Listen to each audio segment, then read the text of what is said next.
Slack and E-Major welcome you to the My Type of Hype podcast, where we celebrate hip-hop, not just the hype. How y'all feel out there? Oh, yeah. Ladies and gentlemen, welcome back to another episode of the My Type Hype podcast. With me, as always, your boy Slack in the building, and my co-host extraordinaire on my left. What's happening, my brother? Good, man. Good. My Type of Hype podcast that celebrates hip hop and not just the hype. E-Major back in the house again with Slack. What are you saying, bro? You good? All good, man. All good. What we got in the bag today? Yes, we're on a little run here. Just hitting you with another review. So today we thought we'd present to you a discussion and review about Apollo Brown and Planet Asia, Sardines. What we hit you with that today, man. How you feel about the project, bro? I really liked it. I kind of like them together. I think they're a good tag team. Apollo Brown is usually hard drum samples on his production, but when he works with Planet Asia, he doesn't have that formula. It's more kind of about the melody, and he lets Planet Asia be the star of the song. So yeah, you can really hear like Planet Asia's everything, like his vocals, lyrics, his flow. Yeah, I think they work really well together, man. I like what they've kind of developed as a team. I think this album is better than Anchovies, personally. I liked Anchovies a lot, but I just feel this one just feels more accessible. I think Planet Asia's rapping better on this one. I think Apollo's music is better on this one. I prefer a lot of the samples and stuff that he's used on this one. So yeah, man, overall, I really liked it, man. I've played it quite a bit since it came out. Yeah. So I think I played it a lot when it initially dropped, and then, life. And then I revisited it again today, like, because obviously we were reviewing it. I was like, yeah, this still sounds good. So there's a few songs that I replay quite a bit on there. So my favorite joints, Stones, Fly, what was that? Fly something Normalies, I don't know what it's called, but whatever that one is. Anomalies, yeah, Fly Anomalies. Wizardry, Wide Awake, 88 SCO, and Can You Believe It? All dope. 88 SCO, that's the one with Ty Farris. I like them on the track, going back and forth. I thought that was dope. So yeah, overall, man, I really enjoyed the project. I think it's one of them that I can just play like start to finish and not have to. But that happens a lot with Apollo Brown albums, man. When Apollo drops the album, you know what I mean? It's one of them you just play. They just let it run, you know what I mean? So yeah, overall, man, I enjoyed it a lot. Yeah, man. How about you, yeah, I mean, like you rightly said, as I've said it so many times on the podcast already, Apollo Brown's definitely one of my favorite producers right now, man. For me, he's one of those people, if something drops, I make a beeline to listen to it straight away. I love his production. I say all of that to say that this type of production that he does with Planet Asia, we know it's intentional because it's exactly the same with Anchovies. We know that. So this is what, 2016, 17 Anchovies, something like that. And it had that same feel, like not empty, not even drumless, but just it's stripped back. It's bare, isn't it? And then you're forced to hear Planet Asia. Yeah. Right. And he's an incredible lyricist. We know that. In fact, he don't get the props he deserves. Well, he gets props, but he don't get the shine he deserves. You don't really hear his name mentioned much, but he's an incredible MC. He really is. So you're forced to listen to him. But the only thing about that for me, if I'm really splitting hairs now, is that it could almost just feel like atmosphere music. Like I've played the album a few times now, and you can almost drift off mentally because it's just, and that's no disrespect. It's just kind of, it just feels like atmosphere music. Like you said, that's really interesting. That's really interesting because it does the opposite. You know what I mean? It does literally the opposite. It makes me because you're forced to listen to him. Yeah. So that's really interesting to hear you say that.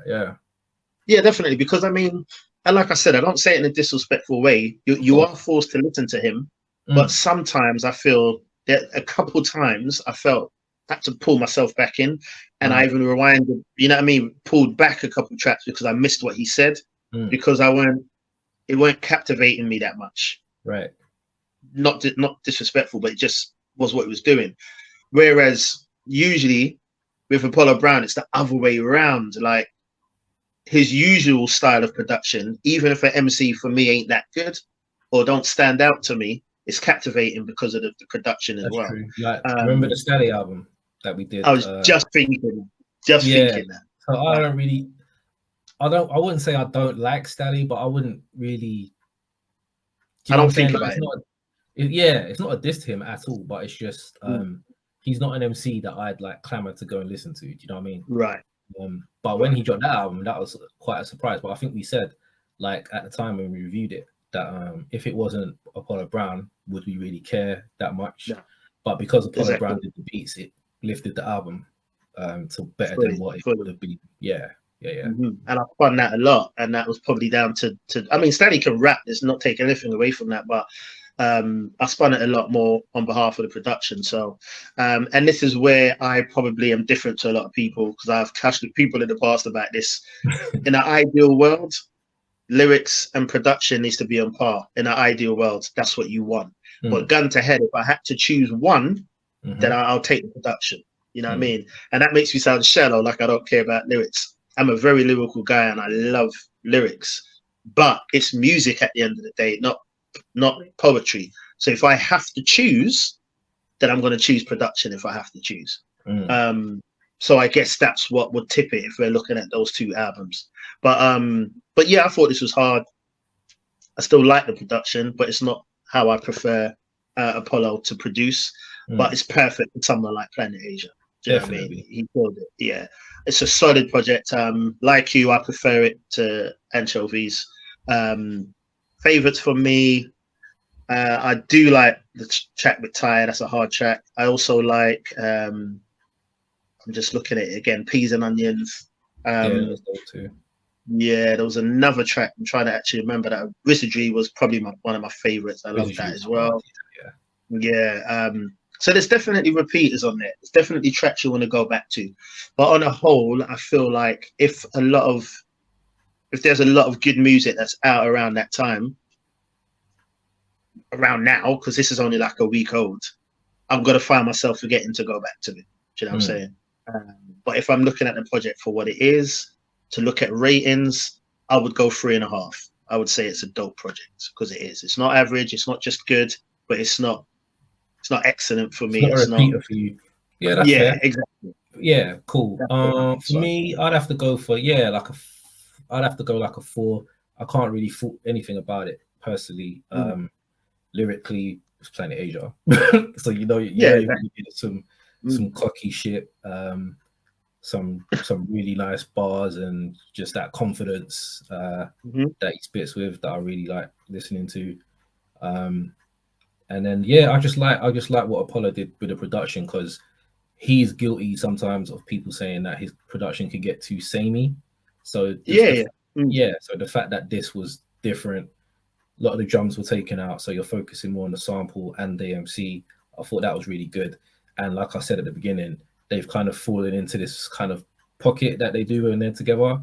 And the fact that this one I think is better than the first one, and I like the first one. I spoke about the first one a lot when it came out. So the fact that they've made this one better tells me that if they do a third, it'll be, you know what I mean, it'll be on top. So I'd hover around a 4.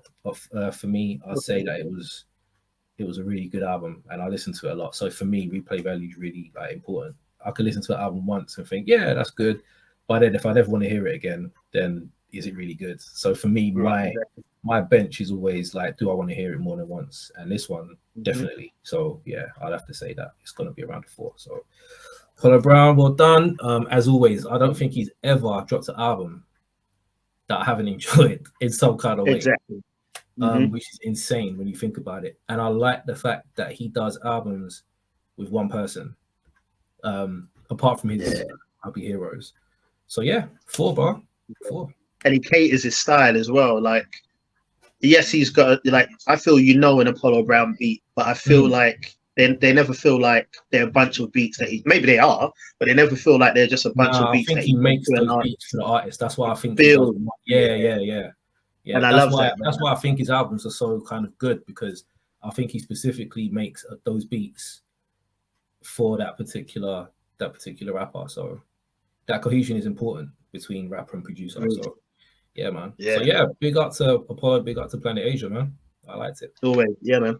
Solid duo, man. So man, thank you for checking us out again. Let us know what you think below, as always. So from me, your boy Slack in the building, and my co-host extraordinaire over on my left. Sign us out. Yes.